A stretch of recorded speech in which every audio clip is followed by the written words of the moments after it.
Welcome back, or just welcome if you're new here. I'm Common Free. I'm an employment relations practitioner, but I also have a whole lot of other interests. And one of those interests is today's video, and that is doing elimination communication with a newborn. Obviously, I'm filming a little bit after the fact. Elba is no longer a newborn, depending on your definition of a newborn. But I am filming it nonetheless because we did do elimination communication when Elba was a newborn, and we're still doing it. Before I get into the heart of everything I want to discuss in this video, if you're watching this video, you're currently pregnant, or you're in preconception, or you're trying to conceive, and you are watching it with the intention to decide whether or not you should do elimination communication from birth and through the newborn phase, or there are a lot of people, especially if you look on YouTube, a lot of people doing elimination communication only started at month like 3 or 4, and you're, I guess, trying to gather when you should start. I'm not telling anybody what to do, but my super recommendation is yes, do it from birth and do it through the newborn phase. It was a really, really wonderful thing that we did through the newborn phase, and I'm going to discuss everything in this video, but it is really not as challenging as it seems, is not as daunting as it seems. If anything, the newborn phase was a real confidence booster because it was a lot easier than we expected, and then there were times elimination communication, in my opinion, is not a linear journey. So there were times where it became more difficult, and I was like, wow, those first few weeks were like, thankfully we did it because it really made us get excited, it made us feel confident, and that confidence carries you through the times when it's like this. So in today's video, I'm going to show you how to hold them, position on the potty, or at least how we did it. I'm going to speak from my experience. I do have the Go Diaper Free book, and I have read most of it, and my husband's read most of it. Don't actually think I've read all of it. I intend to. I also don't think there's a perfect way to do elimination communication, so I'm going to share what worked for us and our experience, and what was maybe challenging and what was easy. What are the things that you need? Obviously, you don't really need anything, but what made it easier to do? And essentially just discuss the practical things around elimination communication with a newborn and answer all the questions that I frequently get asked. So background to our elimination communication journey. Like I said, we started from birth, but we did not technically put Elba on the potty until she was just shy of a week old. Now, how can I say we started it from birth if I did not actually put her on the potty? From birth, from her first day, because we did the first 24 hours was completely sort of naked, skin to skin time. I was just so absorbed in my little newborn, but I also had a notepad next to the bed and in our cave, and where we did the first 40 days, and on my cart where I made notes of anything that I saw with her that I thought would be useful for elimination communication. Just shy of a week, my husband was like, okay, let's do this. And he put her on the potty. Up until that point, I had been avoiding it, I guess, out of nervousness of like, how do you hold them on the potty? Like, how do you, the practicalness of putting them on the potty. And I'm going to show you what we did that worked best for us and how to do it so that you don't have to feel as nervous as I did. But when my husband just put her on the potty, and his hands are a lot bigger, so it was maybe a bit easier for him to feel confident in holding her on the potty than it was for me from the get-go. But yeah, from when he did that, we just went straight into doing elimination communication as an offering potty, as well as me doing the little journaling. So a quick thing with newborns is they go a lot. Like a lot. So the fun part about doing elimination communication with a newborn is you have so many opportunities in a day to catch something in the potty. And it's pretty cool when you do catch something in the potty, and it's completely fine if you don't. I think a big part of elimination communication, even now, and a big part of what it will be for us for as long as we do it, is to keep it light, keep it a connected, respectful act, to keep it stress-free, keep it as something that is not a burden to us. So, and we do get excited about the catches even now, and we do it every single day, multiple times a day. In terms of elimination communication resources, I'm super nerdy and I like hard copy books. So I did buy the book, and as you can see, I made little notes for myself and for my husband so that we could just re-refer to the important parts. I also placed a order directly from, I think the company's called Tiny Undies, but the Go Diaper Free company. I ordered the newborn potty, the next size up potty, and also the naked time or diaper free time mat. I don't necessarily think that for elimination communication you must have these things. I was really excited about it and I wanted the things. A random great thing on purchasing the stuff for our elimination communication journey, check Facebook. So I purchased the stuff from America, so I did have to pay some import fees and it did take a while to get here. But when I checked Facebook Marketplace, I saw this one, which is the next size up potty, and it was only $5 and I purchased this in Canada. We have 2 of these because I did place the order from America before I saw this. So this is our downstairs potty. And then we have a blue one that is our upstairs potty. But for the newborn phase, we use the newborn potty. Kind of just call it like the top hat potty. It's got this non-slip part to it. And then we got the cozy with it. The cozy goes on like that. So it looks like that. Answering where to potty. So if you read the book, there's loads of pictures in here. There's loads of ideas of where to potty. You can hold them over a basin. You can hold them over the toilet. You can hold them in the shower, in the bath, whatever.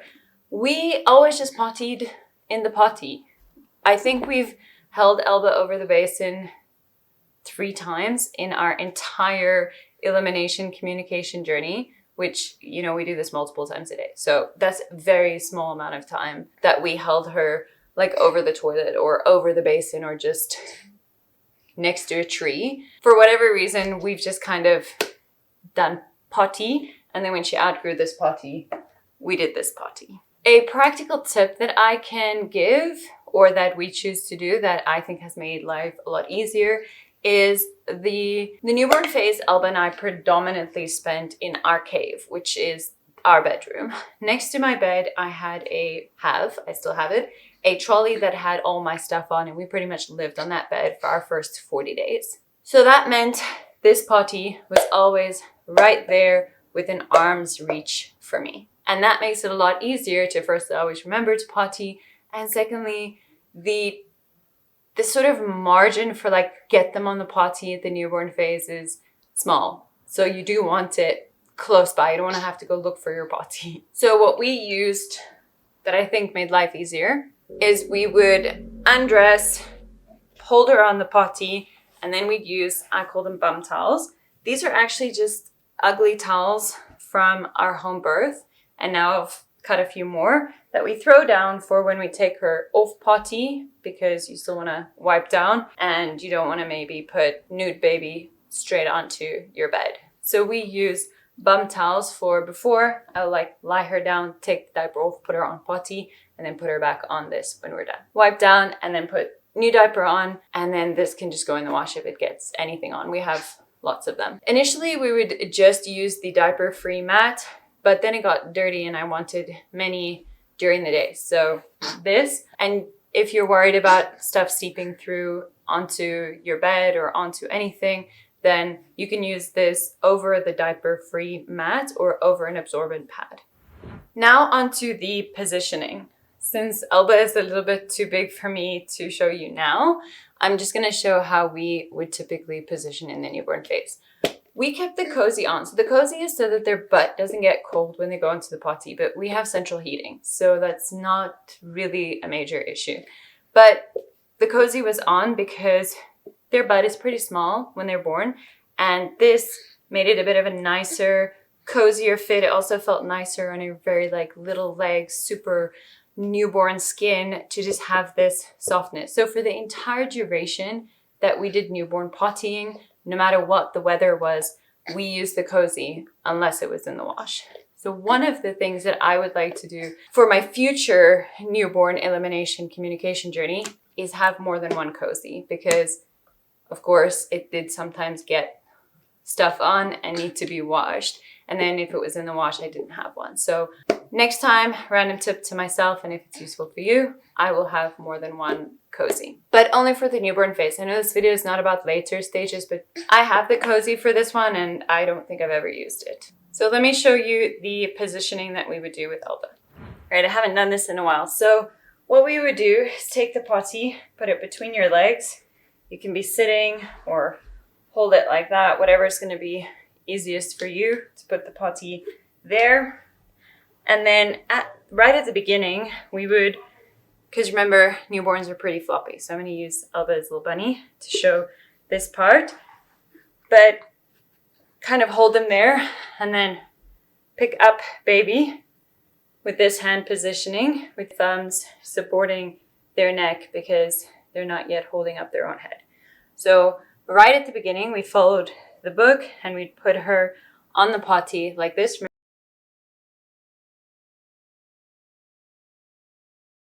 Under the legs, so the legs are being held up like that. And then you can kind of rest their head or their back on your chest while you hold them over the potty. So the biggest thing with newborns is obviously that they're pretty floppy, so you want to support everything. This is why it was easier for my husband to do it, because he had bigger hands.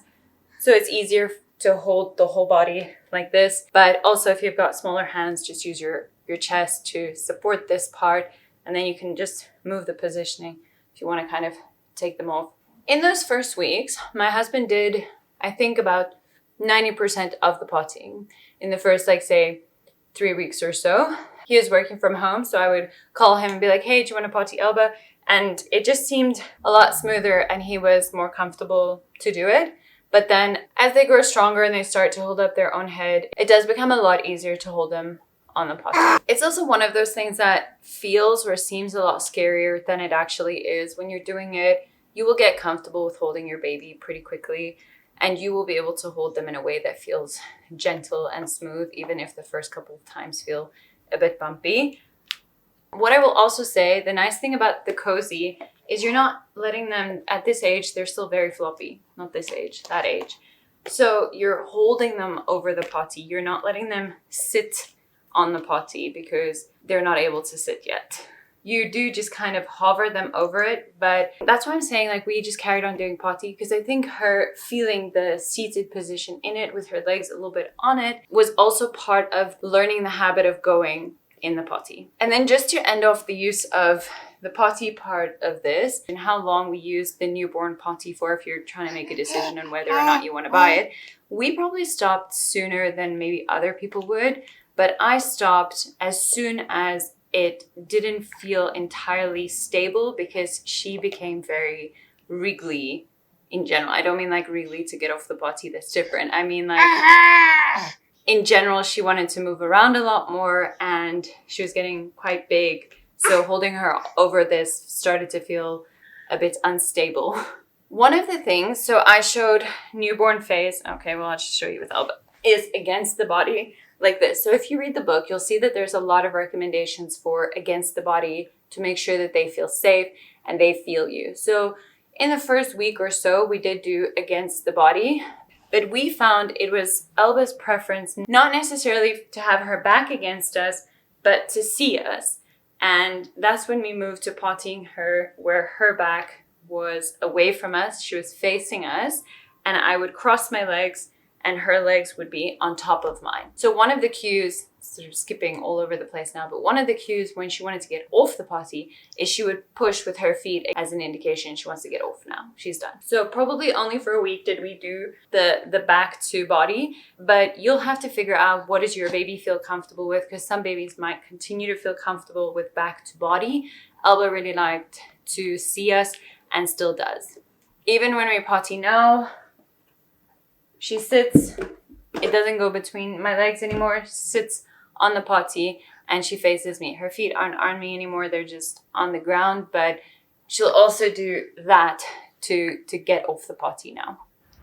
On the few odd occasions in our 40-day period or that newborn phase that we did leave the house, we did take the potty with us. And yeah, it's a bit bulky, I guess, but it was part of our baby journey and we just did. We took it with us and we still pottied her in the transition phases. Back to the note of her sitting facing us. One of the most precious things for me during the newborn phase So Elba is exclusively breastfed, no bottles, which means there's this real thing that her and I had, bonding, connecting, and my husband did not participate in feeding her whatsoever from that standpoint. But in the beginning part, like I said, he was doing about 90% of the pottying. It was so beautiful to see that connection between the two of them when he was holding her on the potty. I'm kind of just going to skip to one of the tips that I would like to share, and that's the importance of making potty time a respectful time, a gentle time, and a time that they enjoy. So Elba has never screamed her way through a diaper change or potty or anything like that. It's actually a time where she did, I think, most of her giggles and her smiles in the newborn phase. So there was just something really special multiple times a day watching them lock eyes. He was completely focused on her during potty time. She knew that. And as soon as she could smile, she would always be beaming on the potty. As soon as she could laugh, she would be laughing on the potty. And it was just such a beautiful thing to see between my husband and our baby. And then in terms of when to potty, so if you read the book, there's a couple of suggestions. I think for the newborn phase, the easiest and best thing that we did, so like I said, newborns typically go a lot. So with Elba, what we would do is as soon as she would wake up, we would take the diaper off and off her potty. As soon as she was done with the feed, we'd take diaper off and off her potty. Obviously, unless she was sleeping, I did not wake her up to offer her potty. As soon as she seemed a bit wriggly, I would take diaper off and off her potty. Now we don't do the wriggle because now obviously she's wriggly all the time. But in the newborn phase, wriggly was usually quite a good indicator for us that either she's already gone or she's going to go shortly. We still do cloth diapering, and we have always changed her many times a day where the diapers can absorb more wee, as in it's not necessary to change them more, but we never wanted her to learn to get used to the feeling of being wet. In the beginning, she would always wriggle when she was wet, and then I would always change the diaper. As soon as we had an inkling that she has gone in the diaper, we would change the diaper. So if that's also your approach, then I would strongly recommend making diaper changes something that is not painful for you to do. It's not like this major chore. In our home, it's still a very connected time. It's still a very peaceful, gentle time, and I have no qualms doing it however many times in a day that it gets done. I also do various things to make it convenient for myself. So in the newborn phase, that was my cart with everything on my cart that I needed. On the note of making sure that changing diaper time, which is also potty time, because as soon as you're going to take the diaper off, you're going to offer potty, making sure that that is not I'm struggling to find the words, to make sure that that is a peaceful, nice time for you and for baby. I was mindful to try to take notes of what Elba didn't like or what I could do to make that a better time for her. So the only real thing that she didn't like is she didn't like cold, wet wipes. So very early into our journey, we started using a wipe warmer with cloth wipes. And then, that was great. She seemed to like that. Now, the age where she's now, it really doesn't matter what we use.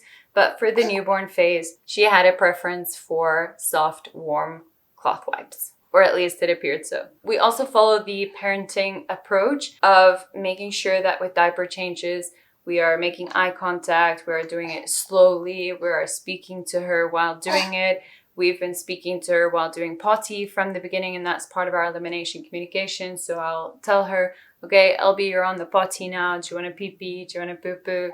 Or whatever other signals and signs and things that we use to let her know if she wants to go now. Or if she is going, we make the sounds or we say the things for whatever she's busy doing, be it weeing or pooping. So the number one way to catch the poops in the newborn phase, I think, is just as soon as they wake up, diaper off, onto the potty. There was a time where she was pooping like 7-8 times a day. And I can proudly say in a week, there would maybe be like 1 or 2, maybe 3 misses, because it was like clockwork that she would go right after waking up from sleep or a nap. That's changed over time. She doesn't necessarily go now every time she wakes up from a nap.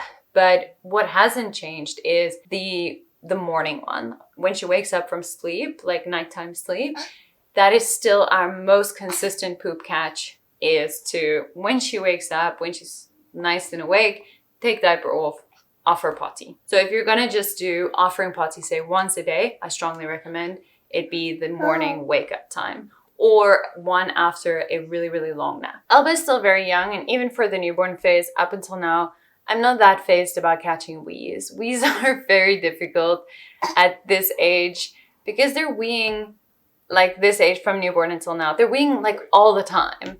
And I've watched her, and there's not necessarily a lot of facial expressions going on. Like sometimes, but not really. So I just think catching poops in the newborn phase, if they are consistent, like Elba, going all the time after she wakes up, that's really nice in terms of confidence building.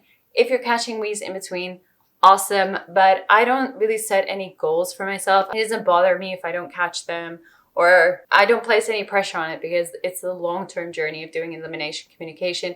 And it's firstly making it sustainable for me to do as a parent, and also to ensure that it continues to be respectful to her. In terms of cues, I did make notes about what her various cues are, and as she's grown, they've changed. So in the newborn phase, one of the more obvious ones was a beak face. That's what we called it. So you can just kind of imagine what a beak face is, just doing like with her mouth, like a beak movement. And when you're offering potty, one of the things in the newborn phase that was a fun little joke between me and my husband is how long do you hold them on the potty for? So my threshold was not as high as his. He would hold her for longer. And I would kind of hold her, and if I see any sign of she doesn't want to be on the potty, I would take her straight off. My strategy meant less time on the potty during a day, but unfortunately it also meant that sometimes I would take her off just too quickly, which is why bum towel is a good idea. But one of the signs that was quite obvious for that phase is when she started, instead of maintaining eye contact or looking at her feet, she'd start like looking around or pushing up her back or pushing against us with her feet to try to get off the potty. So that's kind of how long to hold them on it is. Hold, and then you can just look for some signs, or like my husband, hold extra long to make sure you don't miss it or come straight afterwards. But I was fine because we used the bum towel.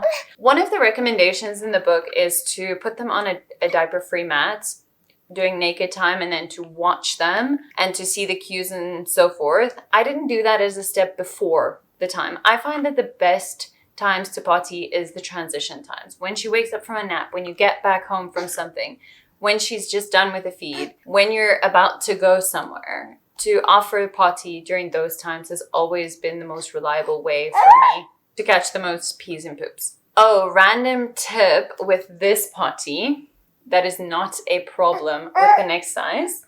Elba is a girl, so I don't have any tips for how to elimination communication a boy. I'm sure most of what I'm saying is applicable, but I'm sure there's some extra things that you might need to do if you have a boy. But a random thing that you can watch out for, and this happened an embarrassing number of times to me. So when you're pottying like this, when she got a little bit older and she was a little bit stronger, she would sometimes, without me noticing, and this is also the important part of like maintain eye contact, be present with your baby, they sometimes be like la la la, and she would shift her bum, and then instead of the wee going into the potty, it would come over the top. And sometimes I would literally just feel like I'm getting soaked. Well, I mean, I was getting soaked. But yeah, so that happened an embarrassing number of times. So just present, make sure that all the bits are pointing into the potty to keep the stuff in the potty. But again, as part of making sure that EC is fun, I would just laugh that stuff off. Laugh it off, send some pictures to my husband or my mom, and then put some clean pants on, clean up whatever, and move on. I don't think I can stress this enough, is to really just aim to not make parenting feel like a burden. I mean, you're going to change hundreds of nappies. You're going to get mess on you, and It's important for me that I don't get bummed out by that stuff and that I don't get despondent or bummed out if elimination communication is not going as well as it did last week, because it's a learning process, and I don't know how else to say it. Just try to enjoy it, try to have fun with your baby and laugh it off when things are a little messy. Anyway, let's get back to the practical stuff. Hey! A random tip that could be helpful is to try get elimination communication friendly clothing, or just get anything that's easy to take off and put back on. In the beginning, we had a lot of the press stud sleepers. So she was born in winter, so she wore a vest, her diaper, a cover over the diaper, and then a sleeper, like 99% of the time in the newborn phase. The press studs take a bit longer to put on, and everybody was like, oh, a zip is your best go-to. But what I found with the zips, with needing to just take that bottom off to potty several times a day, is sometimes it wasn't all that easy to get them back on, whereas the press studs were pretty easy. Like, yes, you have to go like, so it does take longer, but the zip ones kind of just felt, sometimes a bit stiff. So when you're purchasing clothing, just bear in mind what is going to be easy for you to change your baby with, and maybe it is a bit of an experiment to see what works for you. Of course, now in summer, it's a lot easier because she literally just wears a vest and her diapers. So in winter, yes, there's more layers to go through, and maybe in the newborn phase in general, there are more layers to go through to take clothes off and off her potty multiple times a day. But if that's one of the hindrances in your journey, just figure out whatever clothing is easier for you to use. I tried those like sleeper things that it's like a dress at the bottom. It's like long, but for whatever reason, I just didn't like them as much as I thought I would. One of the things that was unique to the newborn elimination communication that's not really applicable now, or it's when I do the later stages, I'll explain it better. But during that newborn phase, I was changing diapers during the night. She wasn't necessarily fully waking up. She was waking up enough that I knew to change the diaper. But one of the indicators that she wanted to go potty in the nighttime was her being wriggly. So her being wriggly at night meant that usually she wanted to feed. So if I knew that she had just fed and she was still wriggly, or I knew that her diaper was still clean, there were a few nights, and this felt really cool to experience, is that she would get wriggly and then I would put her on the potty and then she would go on the potty at nighttime. And I can understand you might be thinking like, ugh, I don't want to now add pottying to my nighttime routine. Then don't. You don't have to add that if it feels like a burden or it feels like pressure. But it didn't feel that way to me, which is why I did it. And if she fell straight back asleep after a feed, or she was in a deep sleep, I most definitely did not put my sleeping child on a potty.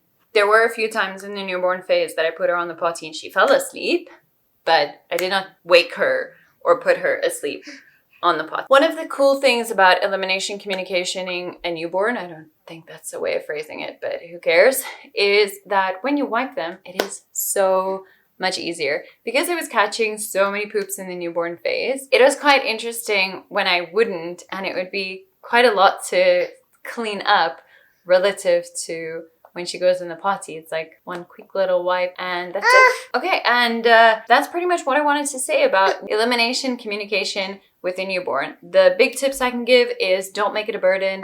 It isn't as scary as it seems, I can promise you that. Just rip the band-aid off and do it from birth. The important things, I guess, or the things to be mindful of, is to just be very gentle with doing it, very intentional, present with your baby, making sure that it is a good time for both of you, not a stressful time for either of you. And honestly, who cares if you don't catch anything at any point, because you aren't elimination communicating your newborn so that they can be diaper free by 3 months. It's a very long-term thing that you're doing. And I think that kind of helps to just approach it with a non-stressed approach, but still being consistent in your approach. And I think that is what is important to me with elimination communication, is consistency. So I would consistently offer potty at certain transitions, because then we both became used to it. And while you might not see that materialize in a specific habit in your newborn, oh, I just remembered one of the newborn challenges you might have that I had. But anyway, I'll get to that in a moment. You might not see that habit forming in the newborn phase. Hey? But it does. So there's a habit that we have going on now, and I'm assuming that it's because we kept that consistent in terms of offering potty. One thing we were not consistent with is like the sounds that you make for when they go, but the one thing I've always been consistent is saying to her is, Elby, you're on the potty. So she at least understands like potty means either one of those two going things. The random challenge that I forgot about that happened towards the end of the newborn phase is, so she would go when she would wake up. That would be a big one. But sometimes she would wake up and it would be like, do we potty or do we feed? Like, which one does she want to do first? And it started to become a bit of a guessing game, because there was this phase that happened is we would start to feed, and then 30 seconds later, she would do the thing. So, I mean, there were various things that you can do. You can feed over the potty. I've seen loads of people do that, but that just, I think I did that twice. It didn't feel comfortable to me. One of the things was I sometimes would feed her on the diaper-free mat, because then I could very easily go on spot. I didn't have to take off all the things when we're 30 seconds into a feed. Or choice number 3 was I was like, okay, and I would wait until she would delatch herself, and then I would take off and put her on the potty. But these things are, I don't know how to say it other than it's like a phase. So it's nothing to get worked up about or stressed about. Kind of like brainstorm and see how you can approach this. If you don't find a solution, odds are through their development, it's just going to resolve itself, or there's going to come some new challenge with a new different phase. So that whole feeding thing and then her going 30 seconds in, that doesn't happen anymore. It was a couple of weeks there towards the end of the newborn phase that used to happen. All right, and that brings us to the end of today's video. I think Elba is very tired of me sitting here recording. So thank you so much for watching today. Please let me know in the comments if you've got any questions or anything regarding newborn elimination communication that I didn't cover. There's links to resources in the description box below. And I hope this video was helpful, but mostly I'm just wishing you a beautiful, connecting, fun experience of elimination communication with your baby.